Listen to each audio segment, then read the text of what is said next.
ನಮಸ್ತೆ ವೀಕ್ಷಕರೇ, ಜಾತಕ ಫಲ ವಿಶೇಷ ಕಾರ್ಯಕ್ರಮಕ್ಕೆ ಸ್ವಾಗತ. ನಾನು ವಿನುತಾ ಪರಮೇಶ್. ವೀಕ್ಷಕರೇ, ನಿಮ್ಮೆಲ್ಲರಿಗೂ ಗುರು ಪೌರ್ಣಮಿಯ ಹಾರ್ದಿಕ ಶುಭಾಶಯಗಳು. ವೀಕ್ಷಕರೇ, ಇವತ್ತು ಗುರು ಪೌರ್ಣಿಮೆ. ಹಾಗಾದರೆ ಸಾಮಾನ್ಯವಾಗಿ ಈ ದಿನ ಗುರುವಿಗೆ ಸ್ಮರಿಸೋದು, ಕೃತಜ್ಞತೆ ಸಲ್ಲಿಸುವ ಕೆಲಸವನ್ನು ಮಾಡಲಾಗುತ್ತೆ.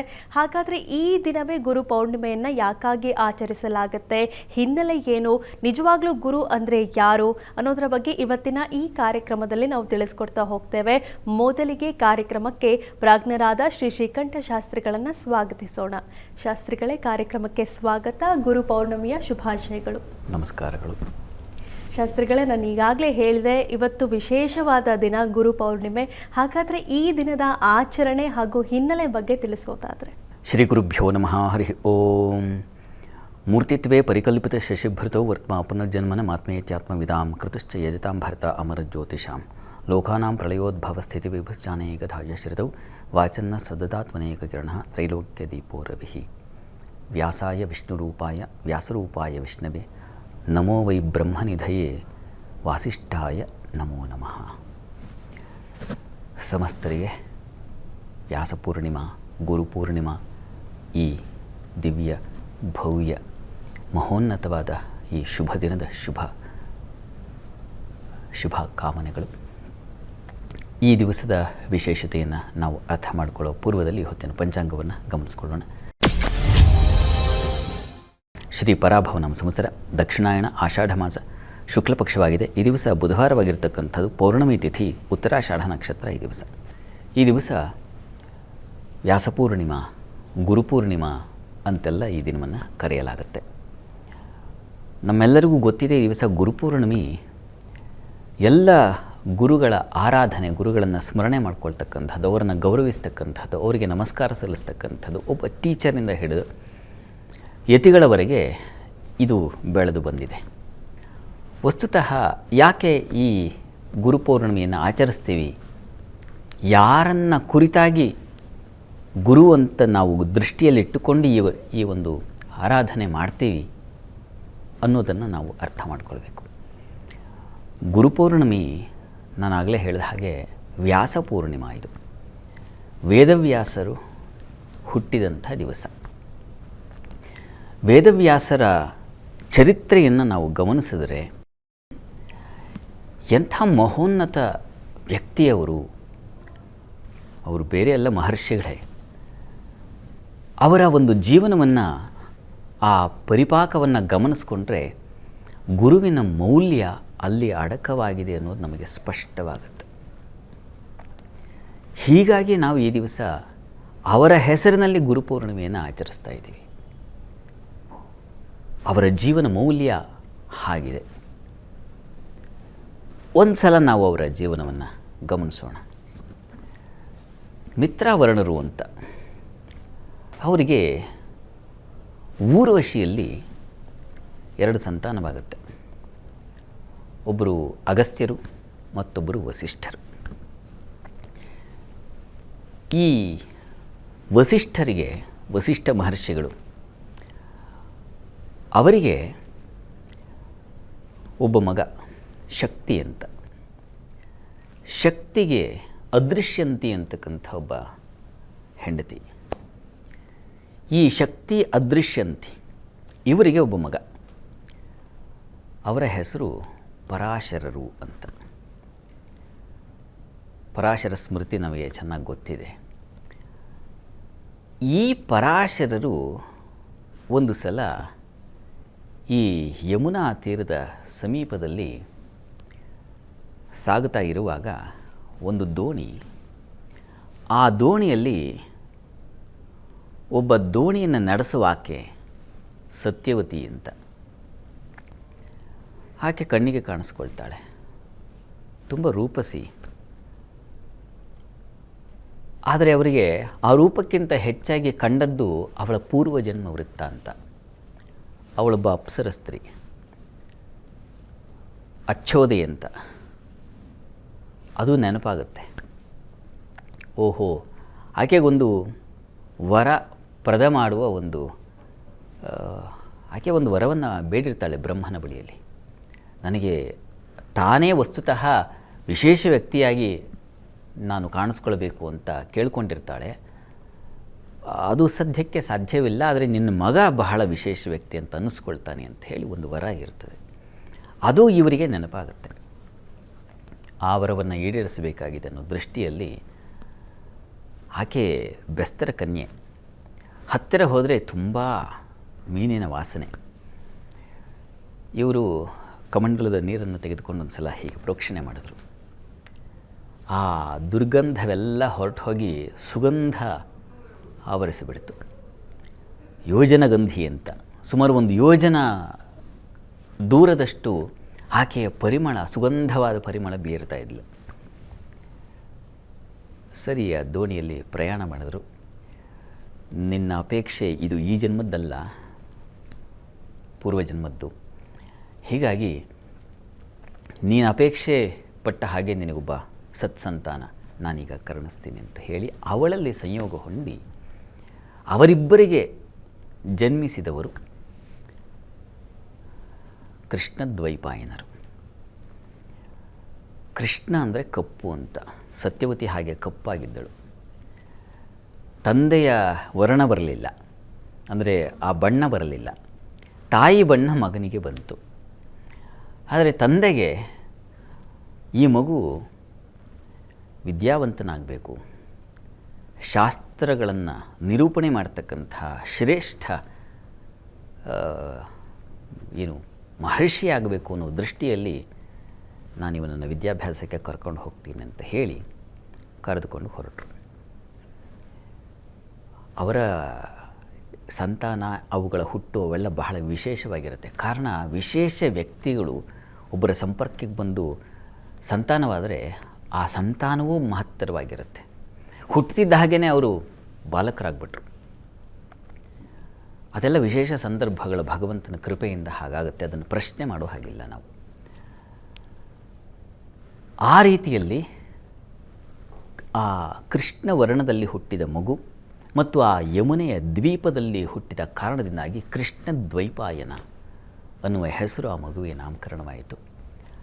ಆ ಕೃಷ್ಣ ದ್ವೈಪಾಯನರೇ ವೇದವ್ಯಾಸರಾದರು. ಹೇಗೆ ಅವರ ಅಖಂಡವಾದ ಅಧ್ಯಯನ, ತಪಸ್ಸು ಇವುಗಳ ಕಾರಣದಿಂದಾಗಿ 4 ವೇದಗಳನ್ನು, ವಸ್ತುತಃ ಪೂರ್ವದಲ್ಲಿ ಅಖಂಡವಾದ ವೇದ ಇತ್ತು. ಆ ವೇದಗಳನ್ನು ಅಷ್ಟನ್ನೂ ಕಲೀಲಿಕ್ಕೆ ಅನಂತಾವೈ ವೇದಾಹ ಅಂತ ಹೇಳ್ತಾರೆ. ಅಷ್ಟು ಕಲೀಲಿಕ್ಕೆ ಸಾಧ್ಯವಿಲ್ಲ. ಹೀಗಾಗಿ ಇದನ್ನು ವಿಭಾಗ ಮಾಡಿದ್ರೆ ಒಬ್ಬೊಬ್ಬರಿಗೆ ಇದನ್ನು ಹೇಳಿಕೊಟ್ರೆ ಅವರವರು ಅಷ್ಟರ ಮಟ್ಟಿಗೆ ಉಳಿಸ್ಕೊಳ್ತಾರೆ. ತನ್ನ ಮೂಲಕ ಎಲ್ಲ ವೇದಗಳನ್ನು ಸಂರಕ್ಷಿಸ್ಕೊಳ್ಬಹುದು ಅನ್ನೋ ದೂರದೃಷ್ಟಿಯಲ್ಲಿ ಆ ವೇದದ ಸರ್ವರಾಶಿ ಜ್ಞಾನರಾಶಿ ಏನಿತ್ತು ಅದರೆಲ್ಲ ಒಂದು ಭಾಗವನ್ನು ತೆಗೆದುಕೊಂಡು ಒಂದು ಕಡೆಗೆ ಹಾಕಿದ್ರು. ಅದನ್ನು ಋಗ್ವೇದ ಅಂತ ಕೊಟ್ಟರು ಒಬ್ಬ ಶಿಷ್ಯನಿಗೆ ಉಪದೇಶ ಮಾಡಿ. ಇನ್ನೊಂದಷ್ಟು ಭಾಗವನ್ನು ಯಜುರ್ವೇದ, ಇನ್ನೊಂದಷ್ಟು ಭಾಗವನ್ನು ಸಾಮವೇದ, ಮತ್ತೊಂದಷ್ಟನ್ನು ಅಥರ್ವವೇದ. ಹೀಗೆ ವೇದಗಳನ್ನು 4 ವಿಭಾಗ ಮಾಡಿದರು.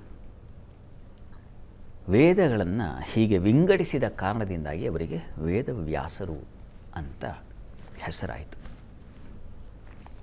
ಇದಾದ ಮೇಲೆ ಅವರು ಮಾಡಿದಂಥ ಮಹತ್ತರವಾದ ಕೈಂಕರ್ಯ ಅಂದರೆ ಈ ವೇದಗಳಲ್ಲಿ ಅಡಕವಾಗಿತ್ತಲ್ಲ ಸಾರಭೂತವಾದ ಸತ್ವಭೂತವಾದ ಜ್ಞಾನ ರಾಶಿ, ಇದನ್ನು ಮನುಷ್ಯರಲ್ಲಿ ಅಳವಡಿಸಿದರೆ ಹೇಗೆ, ಮನುಷ್ಯನ ವರ್ತನೆಗಳಲ್ಲಿ ಈ ತತ್ವವನ್ನು ಸತ್ವವನ್ನು ಕಂಡರೆ ಹೇಗೆ ಅನ್ನುವ ದೃಷ್ಟಿಯಲ್ಲಿ ರಚನೆ ಮಾಡಿದ್ದೆ ಮಹಾಭಾರತ. ವೇದಗಳ ಸಾರವನ್ನು ಮನುಷ್ಯನಲ್ಲಿ, ವೇದಗಳ ತತ್ವವನ್ನು ಮಾನುಷೀಕರಿಸಿ ಮನುಷ್ಯನಲ್ಲಿ ಅದು ಪ್ರಕಟವಾದರೆ ಯಾವ ರೀತಿಯಲ್ಲಿ ಅದು ಪ್ರಭೆಯಾಗಿ ನಮಗೆ ಮಾರ್ಗದರ್ಶನ ಮಾಡುತ್ತೆ ಅನ್ನುವ ದೃಷ್ಟಿಯಲ್ಲಿ ಮಹಾಭಾರತವನ್ನು ಬರೆದರು. 4 ವೇದಗಳಿಗೆ ಸಮವಾಗಿ ಇದ್ದದ್ರಿಂದ ಇದನ್ನು ಪಂಚಮ ವೇದ ಅಂತ ಕರೆದರು ಮಹಾಭಾರತವನ್ನು. ಮಹತ್ವಾತ್ ಭಾರವತ್ವಾತ್ ವಾಚ್ಯ. ಮಹತ್ವ ಮತ್ತು ಭಾರ, 1,00,000 ಶ್ಲೋಕಗಳಿರ್ತಕ್ಕಂಥ ಬೃಹತ್ ಗ್ರಂಥ. ಇಡೀ ನಮ್ಮ ಸಾಹಿತ್ಯ ಪ್ರಪಂಚದಲ್ಲಿ ಪಾಶ್ಚಾತ್ಯವನ್ನು ಒಳಗೊಂಡು ಪೌರಾತ್ಯವನ್ನು ಸರ್ವವನ್ನು ಗಮನಿಸಿಕೊಂಡು ನೋಡಿದ್ರೆ ಯಾವುದಾದ್ರೂ ಒಂದು ಬೃಹತ್ ಗ್ರಂಥ ಇದೆ ಅಂತಂದರೆ ಅದು ಮಹಾಭಾರತ. ಯಾವುದಾದ್ರೂ ಒಂದು ಮೌಲ್ಯಯುತವಾದ ಗ್ರಂಥ ಇದೆ ಅದು ಮಹಾಭಾರತ. ಹೀಗಾಗಿ ವೇದಗಳಿಗೆ ಸಮಾನವಾದ್ದರಿಂದ ಇದನ್ನು ಪಂಚಮ ವೇದ ಅಂತ ಕರೆದರು. ಇದರ ಜೊತೆಗೆ ಅವರು ಮಾಡಿದಂತಹ ಕೈಂಕರ್ಯಗಳು ಸಾಕಷ್ಟು.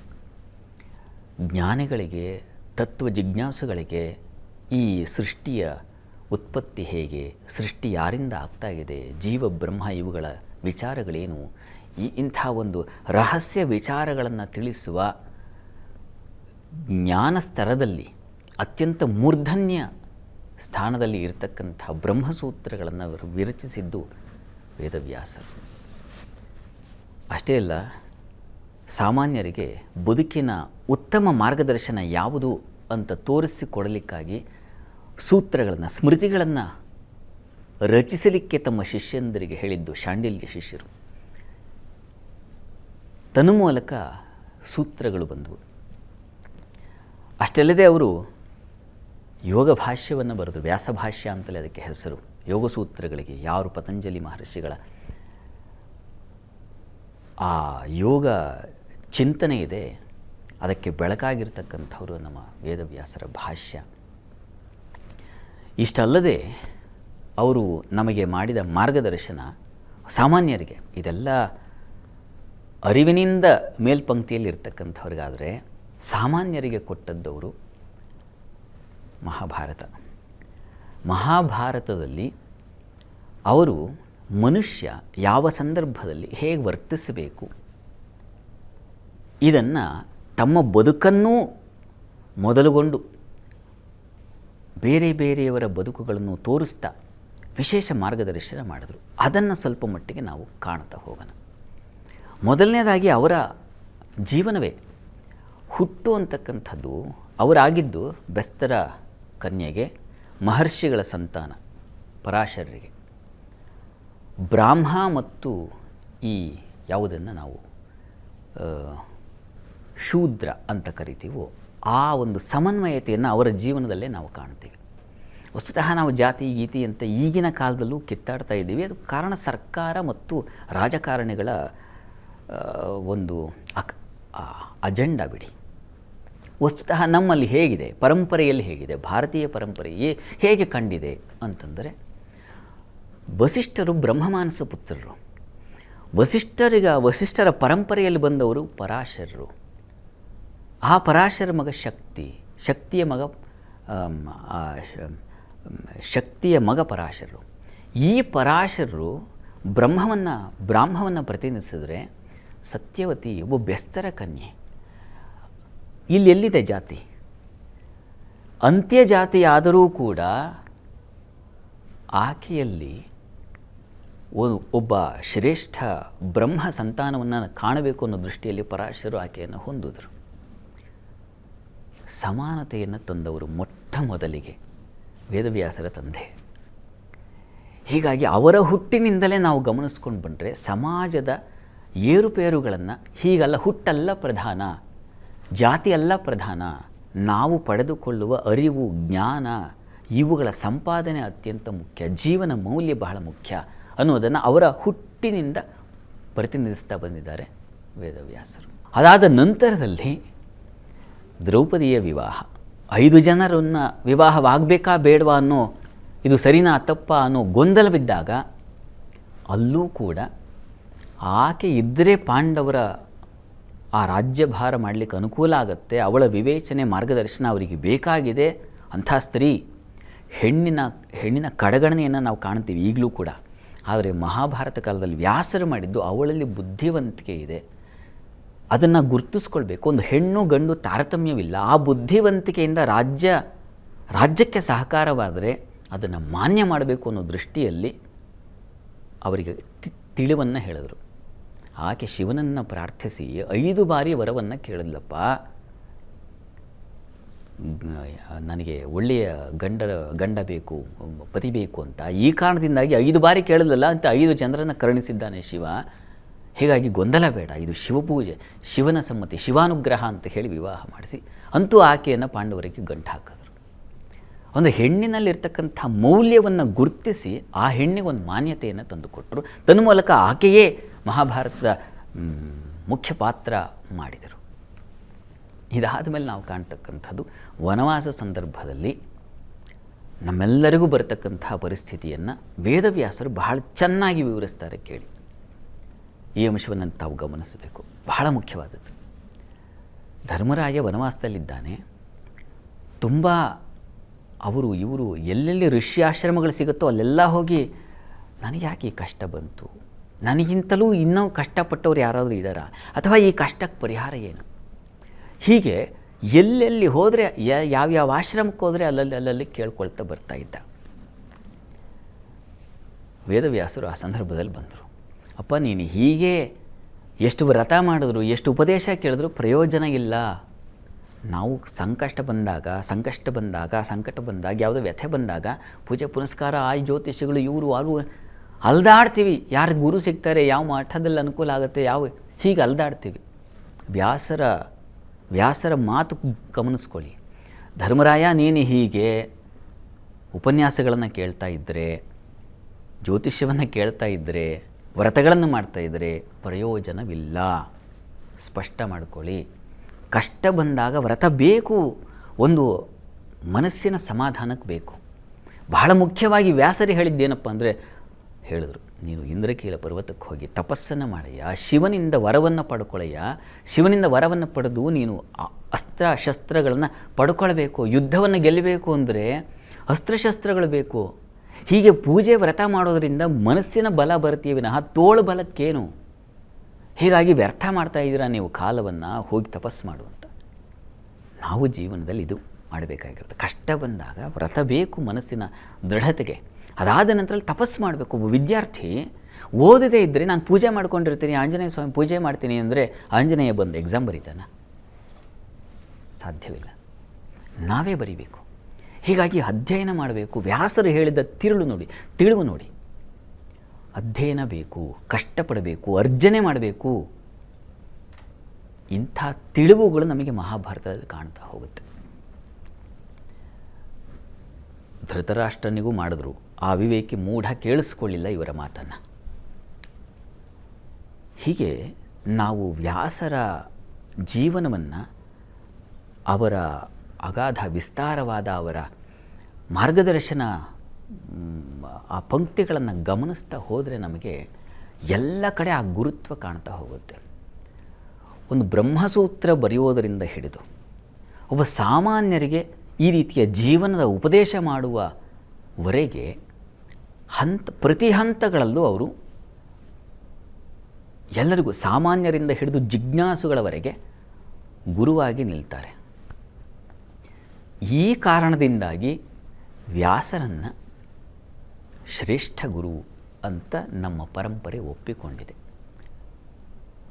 ಸಾಮಾನ್ಯರಿಂದ ಹಿಡಿದು ಜ್ಞಾನಿಗಳವರೆಗೆ ಮಾರ್ಗದರ್ಶನ ಮಾಡಬಲ್ಲ ಏಕೈಕ ಶ್ರೇಷ್ಠ ಗುರು ಯಾರಾದರೂ ಇದ್ದಾರೆ ಅಂದರೆ ಅವರು ವ್ಯಾಸರು.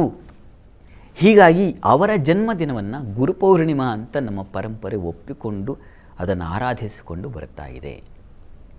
ಈ ದಿವಸ ವ್ಯಾಸರ ಹೆಸರಿನಲ್ಲಿ ವ್ಯಾಸರ ಸ್ಮರಣೆ ಮಾಡ್ತಾ, ಅವರ ಪೂಜೆಯನ್ನು ಮಾಡ್ತಾ ಎಲ್ಲ ಮಠಾಧೀಶರು, ಎಲ್ಲ ಪೀಠಾಧಿಪತಿಗಳು ಚಾತುರ್ಮಾಸ್ಯ ವ್ರತವನ್ನು ಕೈಗೊಳ್ತಾರೆ. ಯತಿಗಳಿಗೆ ಮಾರ್ಗದರ್ಶನ ಮಾಡಿರತಕ್ಕಂಥ ಮಹನೀಯರು ವೇದವ್ಯಾಸರು.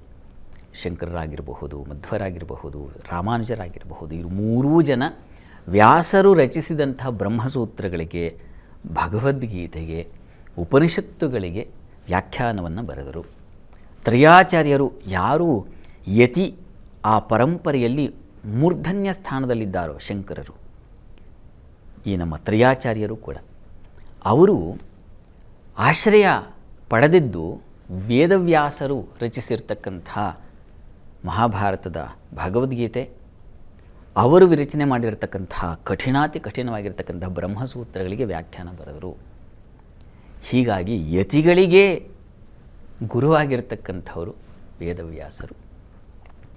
ಹೀಗಾಗಿ ವ್ಯಾಸಪೀಠ ಅಂತ ನಾವೇನು ಈ ದಿವಸ ಇಡ್ತೀವೋ, ಅಲ್ಲಿ ಇರ್ತಕ್ಕಂಥ ಎಲ್ಲ ಗ್ರಂಥಗಳು ವ್ಯಾಸರೇ ರಚಿಸಲಾಗಿದೆ. ತನ್ಮೂಲಕ ವ್ಯಾಸೋಚ್ಛಿಷ್ಟಂ ಜಗತ್ಸರ್ವಂ ಅಂತ. ವ್ಯಾಸರು ಹೇಳದೇ ಇರೋ ವಿಚಾರ ಜಗತ್ತಿನಲ್ಲಿಲ್ಲ. ಜಗತ್ತಿನಲ್ಲಿರುವ ಎಲ್ಲ ವಿಚಾರವು ವ್ಯಾಸರೇ ಹೇಳಿದ್ದಾರೆ ಅಂತ.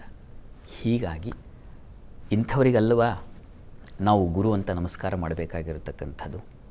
ಇಂಥವರನ್ನೇ ತಾನೇ ಗುರು ಅಂತ ಕರೀಬೇಕಾಗಿರೋದು.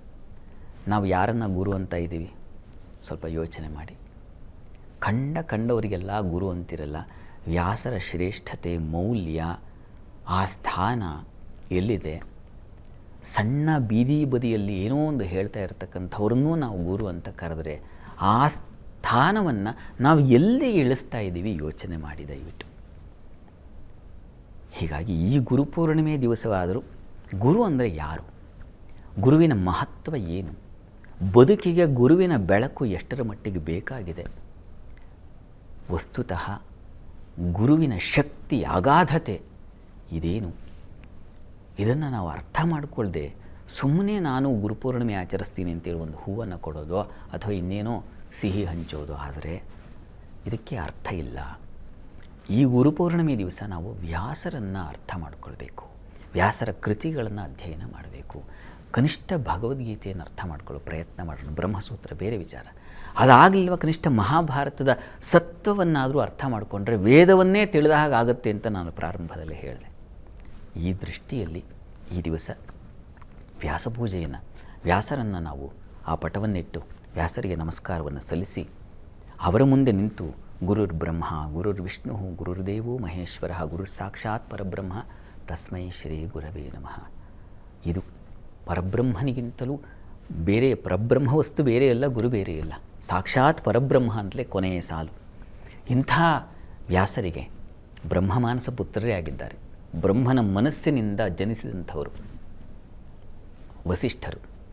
ಹೀಗಾಗಿ ಮಹರ್ಷಿಗಳ ಸಂತಾನವಾಗಿದ್ದಾರೆ ವ್ಯಾಸರು. ಅವರಿಂದ ನಮಗೆ ಮಹತ್ತರವಾದ ಬೆಳಕು ಸಿಕ್ಕಿದೆ. ಇದು ಜ್ಞಾನದ ಬೆಳಕು, ಅರಿವಿನ ಬೆಳಕು, ಜೀವನ ಬೆಳಕು. ಇಂಥ ಬೆಳಕು ಕೊಟ್ಟಂಥ ಮಹನೀಯರು ಜನಿಸಿದ್ದು ಈ ಪೌರ್ಣಿಮೆಯಲ್ಲಿ. ಪೌರ್ಣಿಮೆ ಅಂದರೆ ಅದು ಬೆಳಕೆ, ಅದು ಶಾಂತ ಪ್ರಭೆ. ಇಂಥ ಶಾಂತ ಪ್ರಭೆಯಲ್ಲಿ ಅವತರಿಸಿದ ಆ ಜ್ಞಾನ ಪ್ರಭೆಗೆ ಈ ದಿವಸ ನಾವೆಲ್ಲರೂ ಕೈ ಜೋಡಿಸೋಣ. ಅವರ ಅನುಗ್ರಹದಿಂದ ನಮ್ಮ ಬುದ್ಧಿ ಮನಸ್ಸುಗಳು ಸಚ್ಚಿಂತನೆಗೆ ಒಳಗಾಗಿ ನಾವು ಕೂಡ ಲೋಕದಲ್ಲಿ ಮಾನ್ಯರಾಗೋಣ ಅಂತ ವ್ಯಾಸರನ್ನು ಪ್ರಾರ್ಥಿಸೋಣ. ಶಾಸ್ತ್ರಿಗಳೇ, ಗುರು ಪೌರ್ಣಿಮೆ ಏನು ಅಂತ ನೀವು ತಿಳಿಸ್ಕೊಟ್ರಿ. ಸಾಮಾನ್ಯವಾಗಿ ನಮಗೆ ಗುರು ಅಂದ ತಕ್ಷಣ ನಮ್ಮ ಕಣ್ಣ ಮುಂದೆ ಬರೋದು ನಮಗೆ ವಿದ್ಯೆ ಕಲಿಸಿಕೊಟ್ಟಂತಹ ಗುರುಗಳು. ಇಂತಹ ಗುರುಗಳನ್ನು ನಾವು ಯಾವ ರೀತಿ ಸ್ಮರಿಸಬೇಕು, ಸ್ಮರಿಸಬೇಕಾ ಬೇಡವಾ, ಯಾವ ರೀತಿ ಆಚರಣೆ ಮಾಡಬೇಕು ತಿಳಿಸೋದಾದರೆ? ಖಂಡಿತ. ಸಾಮಾನ್ಯವಾಗಿ ನಮಗೆ ನೀವು ಹೇಳಿದ ಹಾಗೆ ನಮ್ಮ ಪಾಠ ಹೇಳಿಕೊಟ್ಟವರು ಅಥವಾ ಇನ್ನೇನು ಉಪನ್ಯಾಸಕರು ಇಂಥವ್ರನ್ನ ನಾವು ಗುರು ಅಂತ ಕರಿತೀವಿ. ಈಗ ಸಾಮಾನ್ಯವಾಗಿ ನಾವು ಅವ್ರಿಗೆ ಹೋಗಿ ನಮಸ್ಕಾರ ಮಾಡಬಾರ್ದು ಅಂದರೆ ಖಂಡಿತ ನಮಸ್ಕಾರ ಮಾಡಬೇಕು. ಅದು ಸಂಸ್ಕಾರ, ಅದು ಶಿಸ್ತು, ಅದು ಬೇಕು. ನಿಮ್ಮ ಟೀಚರ್ ಏನಿದ್ದಾರೆ ಅವ್ರಿಗೆ ಹೋಗಿ ಪ್ರಣಾಮ ಸಲ್ಲಿಸಿ ಅವರ ಆಶೀರ್ವಾದವನ್ನು ಪಡೀತಕ್ಕಂಥದ್ದು ತುಂಬ ಒಳ್ಳೆಯದು. ಅದನ್ನು ಮಾಡಬೇಕು, ಮಾಡಿ. ಆದರೆ ಅಷ್ಟಕ್ಕೆ ನಿಂತಿಲ್ಲ. ಅದು ವ್ಯಾಸಪೂಜೆ, ಗುರುಪೂಜೆ, ಗುರುಪೂರ್ಣಿಮೆ ಅಂತಕ್ಕಂಥದ್ದು ಮಹತ್ತರವಾದ ಶಕ್ತಿಯನ್ನು ಹೊಂದಿರತಕ್ಕಂಥ ವೇದವ್ಯಾಸರಿಂದ ಹಿಡಿದು ನಮಗೆ ಕಣ್ಣು ಮುಂದೆ ಬರತಕ್ಕಂಥ ರಮಣ ಮಹರ್ಷಿಗಳು, ಕಣ್ಣು ಮುಂದೆ ಬರತಕ್ಕಂತಹ ರಾಮಕೃಷ್ಣ ಪರಮಹಂಸರು, ಕಣ್ಣು ಮುಂದೆ ಬರತಕ್ಕಂತಹ ಶ್ರೀಧರ ಸ್ವಾಮಿಗಳು, ಹೀಗೆ ಗುರುಸ್ತರ ಬೇರೆ ರೀತಿಯಲ್ಲಿದೆ. ಅವರು ನಮ್ಮ ಪೂರ್ವ ಹಾಗೂ ಭವಿಷ್ಯ ಇವುಗಳನ್ನೆಲ್ಲ ಅರ್ಥ ಮಾಡಿಕೊಂಡು ಇವರಿಗೆ ಯಾವುದು ಜೀವನ ಮಾರ್ಗ ಅಂತ ತೋರಿಸ್ತಕ್ಕಂಥ ಒಂದು ಮಹತ್ತರ ಶಕ್ತಿಯನ್ನು ಹೊಂದಿರ್ತಾರೆ. ಅವರು ವಸ್ತುತಃ ಗುರು ಸ್ಥಾನದಲ್ಲಿ ಕೂತಿರ್ತಾರೆ.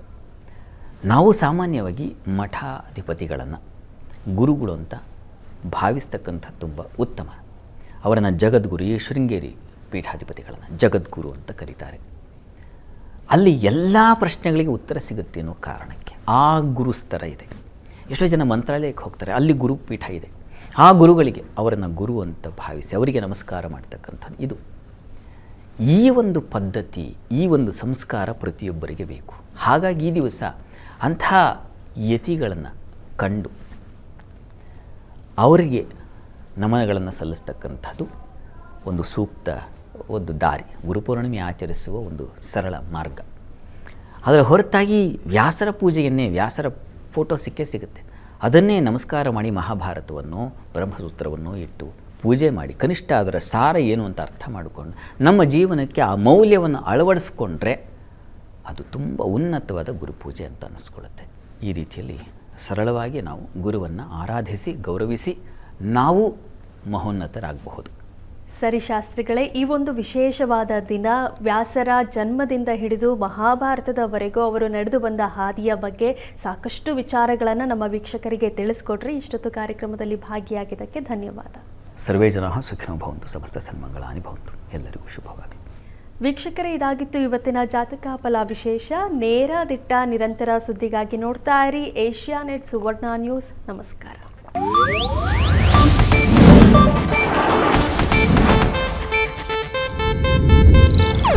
ಇದು ಏಷ್ಯಾನೆಟ್ ನ್ಯೂಸ್ ನೆಟ್ವರ್ಕ್ ಪ್ರಸ್ತುತಿ.